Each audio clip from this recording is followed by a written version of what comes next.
सुखदेव जी बोले, हे राजन, अयोध्या में भरत जी एवं प्रजाओं ने श्री रामचंद्र जी सहित सीता एवं लक्ष्मण जी का स्वागत किया। तत्पश्चात गुरु वशिष्ठ आदि ने उन्हें सिंहासन पर बिठाया। भगवान राम धर्मपूर्वक प्रजा का पालन करने लगे। एक दिन प्रभु श्री राम के सेवक ने आकर बतलाया, हे प्रभु, एक धोबी अपनी स्त्री से लड़ते हुए कह रहा था कि अगर तू रात भर मुझे बताए बिना कहाँ रही, अब मैं तुझे एक क्षण भी अपने घर में नहीं रखूँगा। मैं रामचंद्र नहीं हूँ जो सीता के 1 वर्ष रावण के पास रहने पर भी स्वीकार कर लिया। जा, चली जा और लौटकर मेरे घर मत आना। गुप्तचर के मुख से ऐसी बातें सुनकर श्री रामचंद्र जी अपने भाई लक्ष्मण को आदेश देकर बोले, तुम प्रातःकाल सीता को ले जाकर वन में छोड़ दो। मैं सीता का परित्याग करता हूँ, क्योंकि इन्हें घर में रखने से प्रजा में मेरी अपकीर्ति होगी। प्रभु का वचन स्वीकार कर लक्ष्मण जी जनक नंदिनी सीता के पास जाकर बोले, हे माता, आप गंगा पूजन के लिए कह रही थी, मेरे साथ वन में चलकर पूजन कर आइए। सीता जी प्रसन्न होकर लक्ष्मण जी के साथ गंगा पूजन हेतु गई। वहाँ अति विवल होकर लक्ष्मण जी कहने लगे, हे माता, लोक लज्जा एवं अपकीर्ति के भय से भैया ने आपका परित्याग कर दिया। यह सुनते ही सीता जी मूर्छित होकर गिर पड़ी।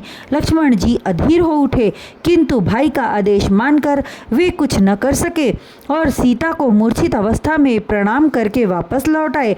जब सीता जी की चेतना लौटी तब वह करुण विलाप करने लगी। निकट ही वाल्मीकि ऋषि का आश्रम था।